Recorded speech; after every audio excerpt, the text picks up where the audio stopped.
Olá, boa noite. Nós vamos entrevistar ao longo desta semana os candidatos à presidência mais bem colocados na pesquisa Datafolha de intenção de voto, que foi divulgada no dia 28 de julho.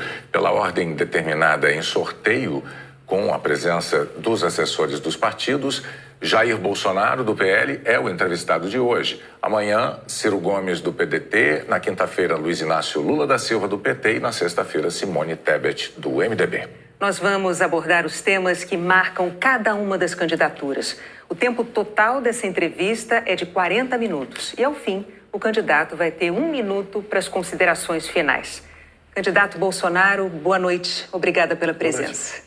Eu agradeço também a sua presença, candidato, e o tempo começa a ser contado a partir de agora. Nós vamos começar a entrevista com um assunto que tem mobilizado os brasileiros.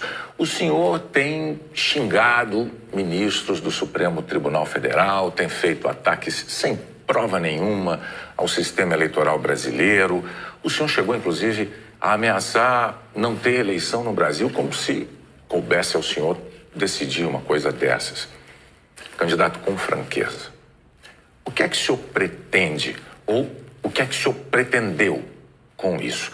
O senhor pretendeu, por acaso, criar um ambiente que, de alguma forma, permitisse um golpe, contra o qual, inclusive, a sociedade civil se manifestou agora com a divulgação de 2 manifestos ou outros manifestos em defesa da democracia? Primeiro, você não está falando a verdade quando fala xingar ministros. Isso não existe. Isso não existe. É um fake news da sua parte. Outra coisa, eu quero é transparência nas eleições. Vocês, com toda certeza, não leram o inquérito de 2018 da Polícia Federal, que inclusive está inconcluso. E aquela pergunta que eu sempre faço: se você pode botar uma tranca a mais na sua casa para evitar que ela seja assaltada, você vai fazer ou não? Então esse é o objetivo disso que eu tenho falado sobre o Tribunal Superior Eleitoral. E outra coisa, em 2014, tivemos eleições, no segundo turno, o PSDB duvidou da lisura das eleições e contratou uma auditoria. E a conclusão da auditoria do PSDB, que as urnas são inauditáveis. E só para ficar bem tranquilo aqui, mano, 2018, houve uma denúncia de fraude, e a senhora Rosa Weber determinou que fosse aberto um inquérito pela Polícia Federal para apurar a fraude. Que, obviamente, se houve fraude, eu ganhei, quem fraudou seria eu. A PF começou a apuração. E quem informou o que eu vou te falar aqui para a PF foi o Tribunal Superior Eleitoral. Numa das partes do inquérito está assinado pelo chefe do TI, do TSE, que hackers ficaram por 8 meses dentro do TSE, inclusive com a senha de um ministro, de nome Banhos, além de senha de outros 5 servidores. Imediatamente, a Polícia Federal pediu os logs, as impressões digitais do que ocorreu nas eleições de 2018. O TSE podia ter informado no mesmo dia, mas 7 meses depois, o TSE informou que os logs haviam sido apagados. Então, a grande interrogação é exatamente essa daí. Nós queremos evitar que dúvidas pairem por ocasião das eleições agora desse ano. Nada mais além disso. É curioso que o senhor se refira a esse episódio, porque o senhor, inclusive, foi acusado de ter divulgado informações sigilosas de investigações inconclusivas. Mas sobre a transparência que o senhor afirma defender das urnas, órgãos fiscalizadores como o Tribunal de Contas da União, a Advocacia Geral da União, associações de juízes, associações de juristas, associações de delegados da Polícia Federal, todos já atestaram a segurança das urnas eletrônicas. Eu vou além. A transparência e a segurança das urnas eletrônicas tem sido motivo de orgulho da maioria da população brasileira. Agora, o senhor começou a sua resposta afirmando que eu tinha cometido fake news. Em nome da verdade, candidato, o senhor xingou o ministro do Supremo de canalha. O senhor fez isso com o microfone. Então, e ele vinha fazendo contra mim. Mas, candidato, eu lhe perguntei qual era o seu propósito. Lembra a pergunta que eu fiz ao senhor? Qual era o seu propósito? Falou ministro. Foi um ministro específico. Senhor, Tá ok? Tá refeita aqui a dúvida? Mas não, é que o senhor disse que eu cometi fake news. Só para esclarecer, a pergunta que eu lhe fiz é qual era o seu propósito ao xingar um ministro de canalha e ameaçar não permitir que as eleições fossem realizadas, se isso não lhe compete fazer. Não é uma atribuição do presidente da República, é uma atribuição constitucional. Bem, quem vem sendo perseguido o tempo todo por um ministro supremo sou eu. Um inquérito completamente ilegal. E as medidas que vinham sendo tomadas por esse ministro eram contestadas. Lá atrás, inclusive, a procuradora Raquel Dodge deu um parecer para que esse inquérito deixasse de existir. E continua existindo. A temperatura subiu. Hoje em dia, pelo que tudo indica, está pacificado.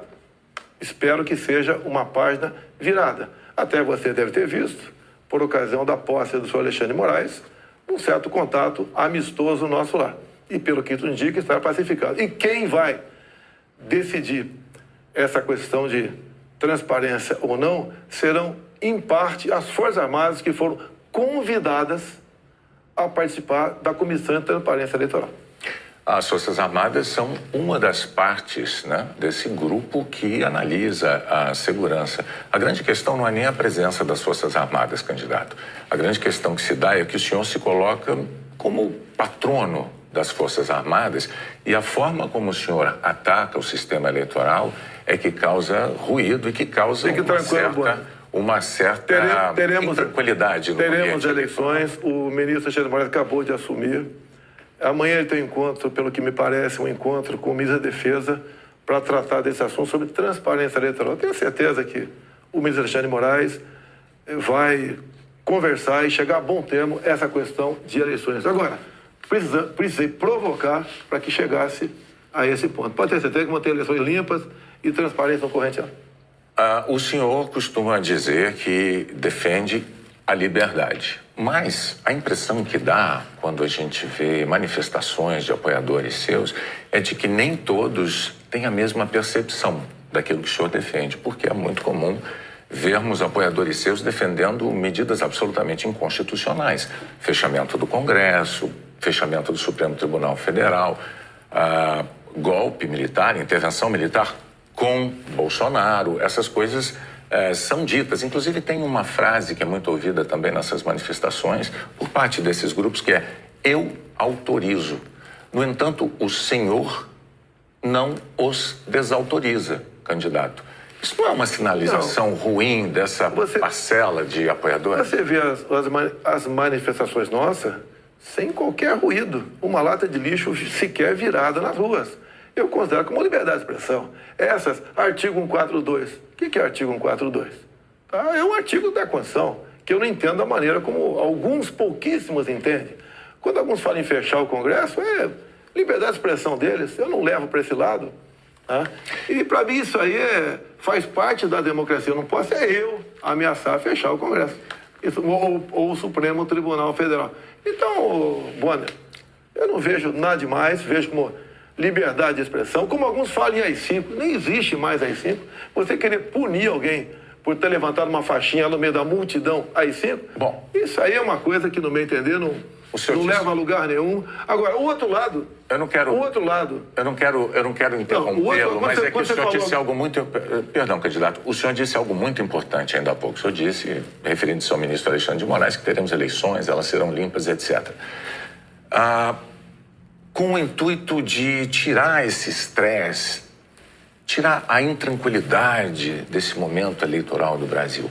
O senhor não quer aproveitar essa oportunidade diante de milhões de brasileiros para assumir um compromisso eloquente de que vai respeitar o resultado das urnas, seja ele qual for? Seja qual for, eleições limpas devem e têm que ser respeitadas. O senhor vai respeitar... Limpas e transparentes tem que ser respeitadas. Está atestado que as eleições brasileiras são limpas e são transparentes e que as urnas são auditáveis. Isto posto, eu lhe pergunto mais uma vez. O senhor vai assumir um compromisso diante de milhões de brasileiros de respeitar o resultado das urnas e estimular os seus seguidores a fazer o mesmo, candidato? Serão respeitados os resultados das urnas desde que as eleições sejam limpas e transparentes. Como você disse que são auditáveis, em 2014 não aconteceu isso. Mas tudo bem. Vamos botar um ponto final nisso? O senhor vai botar ponto final? Vamos para outra pergunta, outro assunto. Então, vamos respeitar os resultados. Nós temos uma declaração importante do candidato Bolsonaro assumindo publicamente o respeito ao resultado das urnas de outubro. Renata. Pandemia, candidato. Claro. Nos momentos mais dramáticos, o senhor imitou pacientes de Covid com falta de ar. Sobre as mortes, o senhor disse, e daí? Eu não sou coveiro? O senhor estimulou o uso e usou dinheiro público para comprar medicamento comprovadamente ineficaz contra a Covid. O senhor desestimulou a vacinação. O senhor não teme ser responsabilizado, senão pelos eleitores, pela história? Olha, nós compramos mais de 500 milhões de doses de vacina. Só não se vacinou quem não quis. Eu acho que vocês dois se vacinaram. Comprada por mim. E em tempo bem mais rápido que outros países, que isso não tinha no mercado. Não poderia eu, num primeiro momento, por exemplo, falar que devíamos assinar certos contratos, como por exemplo com a Pfizer, onde a Pfizer não garantia a entrega da vacina. A primeira vacina no mundo foi dada em dezembro de 2020. Em janeiro, nós já estávamos vacinando no Brasil. Então, fizemos a nossa parte. E o grande erro disso tudo foi um trabalho forte da grande mídia, entre eles a Globo, desestimulando os médicos a fazerem o tratamento precoce, que isso é conhecido como uma liberdade do médico. Quando algo é desconhecido, como até hoje é desconhecido ainda os efeitos possíveis, efeitos colaterais da vacina, desaconselhar, inibir, ameaçar, caçar o registro de médicos. Isso que foi errado feito durante a pandemia. Mas, candidato, o senhor desestimulou a vacinação. Isso não tem nada a ver com liberdade. O senhor chegou a dizer que quem tomasse a vacina poderia virar jacaré. Mas o senhor associou a vacinação ao vírus da AIDS. E mais, quanto às vacinas, a Pfizer esperou 93 dias por uma resposta quando a empresa procurou o governo para tratar de vacina. A Coronavac, o senhor desautorizou o ministro e chegou a suspender a compra da vacina. Não houve suspensão da minha parte.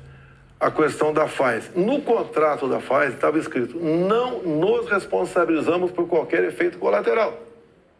Outra coisa, a Pfizer não apresentou quais seriam os possíveis efeitos colaterais. Eu usei uma figura de linguagem. Jacaré.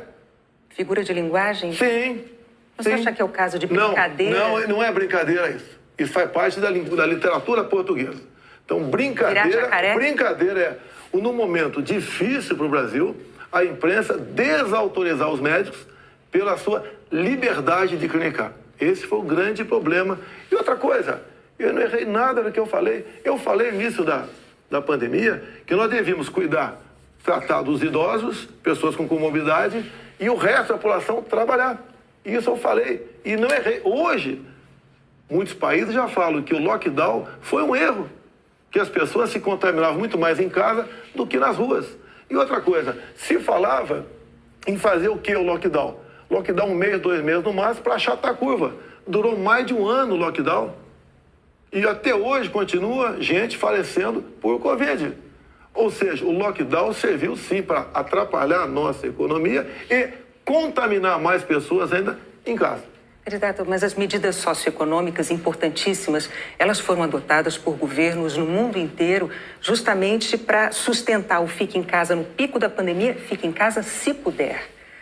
Para que as pessoas pudessem proteger a própria vida e, ao mesmo tempo, receber um amparo econômico.